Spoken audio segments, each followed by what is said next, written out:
Hello everybody, this is the thejonnymar, and we're going to get right into this boss battle with Trinexx.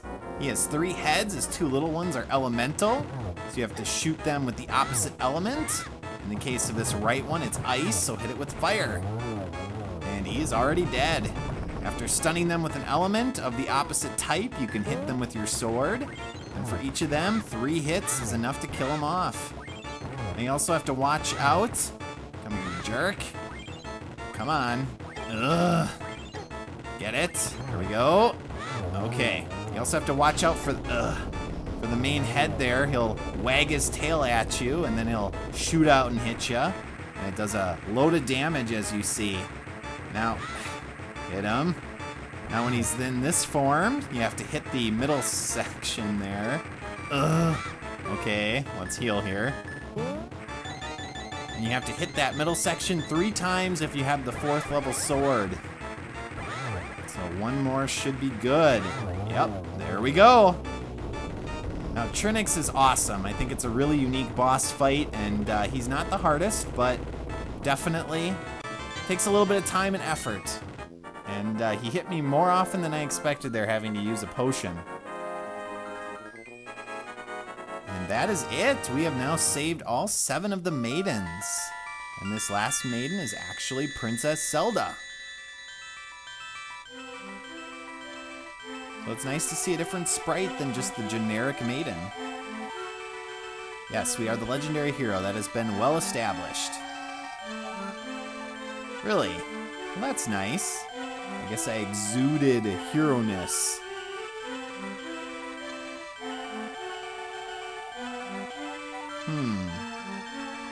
Why is that? Okay, so I guess the light world is much larger than the dark world. And you must now take the 7 crystals to Ganon's tower to break it open. And I am going to fast forward here because all that was left there was a quick little save since I recorded that last time. It actually went a little over my full time for uploading a video. So instead, we're gonna zoom ahead here, and I'm gonna show you where the last heart piece is. By lifting that lock, you find yourself in this cave, and if you blow a hole through the wall here, you get a little bit of a maze here. If you go through that north wall, you'll get to a great fairy. The right one there is actually a little decoy. It doesn't actually open if you try to bomb it. And the north one here is actually relevant to us, as opposed to usually, because there are some fairies, and since we used up our potions, we can fill our empty bottles with these fairies if they'll cooperate. There we go. So we are set now.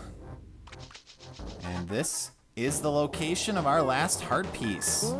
So zoom to the light world, and there it is. And we are up to now a full 20 hearts. The maximum length we can get the life gauge to. We have some unique enemies up here that do a ton of damage, so let's just zoom by them and, whoa, use my magic cape to get through them. And here's Ganon's tower pulsing with power. Piggy. Cutscene.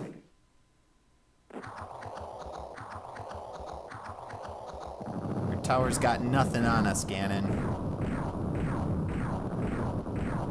And this is the last dungeon in the game, Ganon's Tower. Now, this dungeon is literally 2 to 3 times the size of any of the other dungeons, so it is very long, very complicated, and very frustrating. And I think the reason it's not more despised by players of this game is that a lot of people who kind of struggle with the game might not have ever gotten to this dungeon. I hate it. It's my least favorite. We need to use the Cane of Samaria here, because this is a switch that we need to force open with our block there. There are 3 different paths you can go in this dungeon, and I'm going to again try to show you the most efficient path that I am aware of to get all of the special items. and also get to the boss in the quickest amount of time.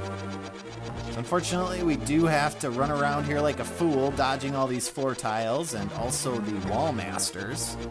And if you do run constantly, they have a hard time locking onto you. But it still takes time and looks foolish. You can also use your boomerang, for example. And there's a chest with a key in. To hit them from a distance, and that'll actually keep them from getting to you. Now in this room, whoa. Let's use bombos. Kill off this mummy and the hand. You need to create a path to each of the pedestals that you need to ultimately light with the fire rod. And that will open up this door at the south end of the room.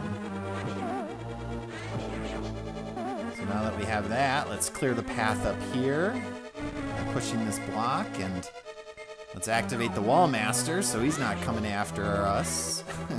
Let's throw fire into the wall a couple times. Sprint. I like to use my lamp there, and then use your fire rod for the last two.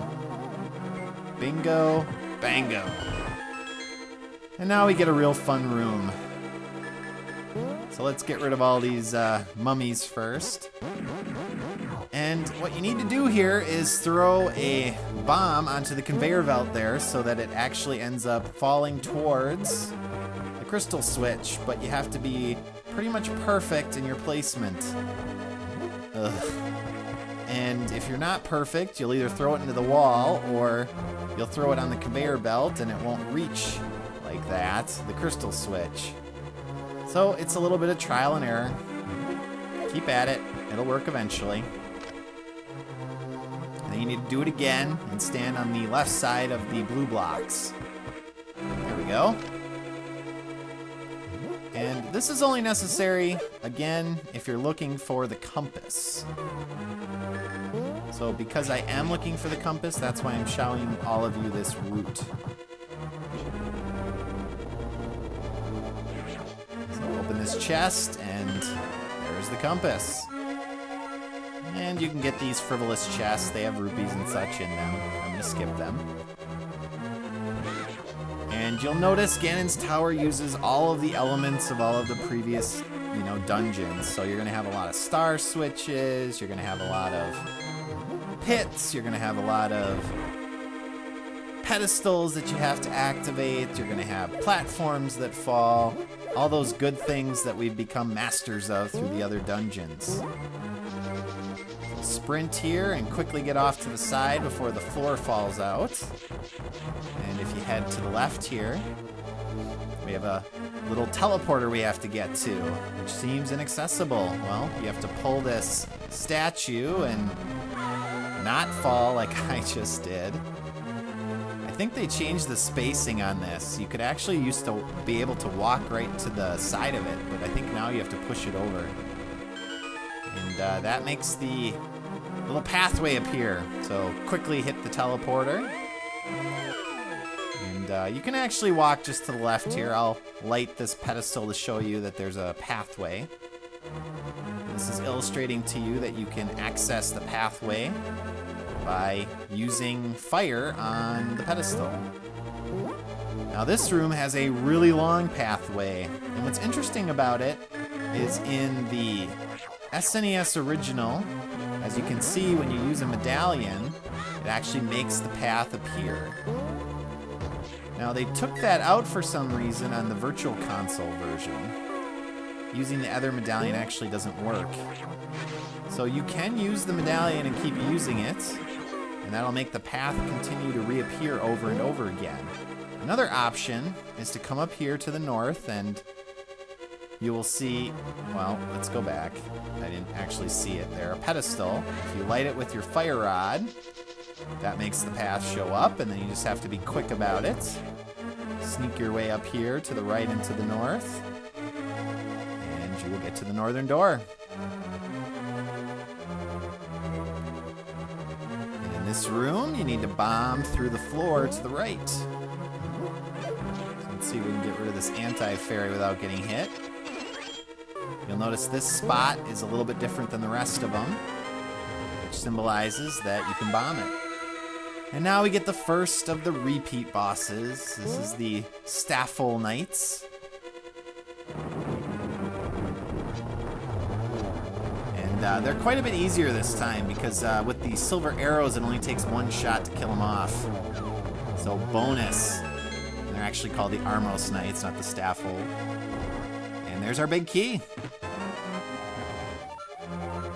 And you can restock on your arrows and bombs here as well. So as you might have expected, you're going to have to refight some of the former bosses that you faced, and they up the ante a little bit by adding things like ice or conveyor belts. There's just some fairies up here to the north. So they're a lot more frustrating, but because your equipment is much better, in a lot of ways they're easier to beat. And here's our big chest with the red mail. So now your damage is reduced by 50%, the damage that you take.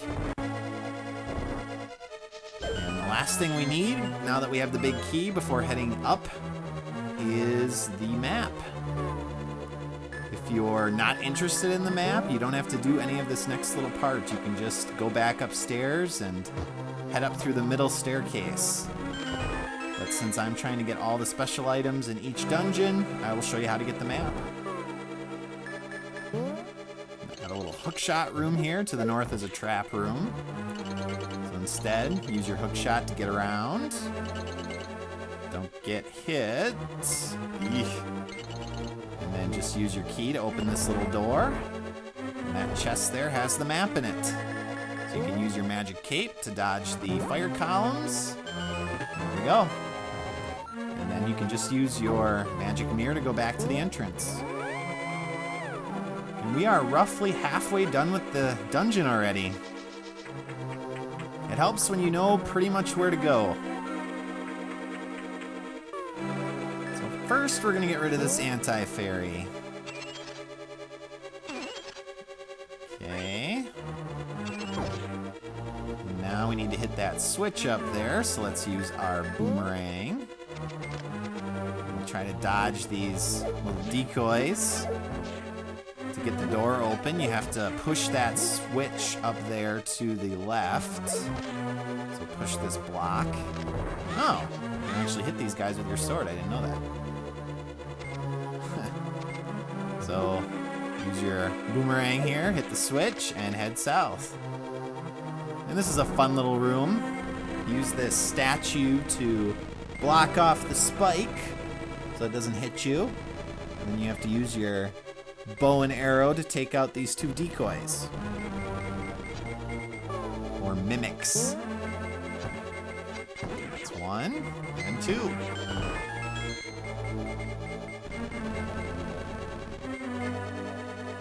A couple more in here. Again, pretty easy with the silver arrows. Just takes one instead of three to kill them off. And now continue up.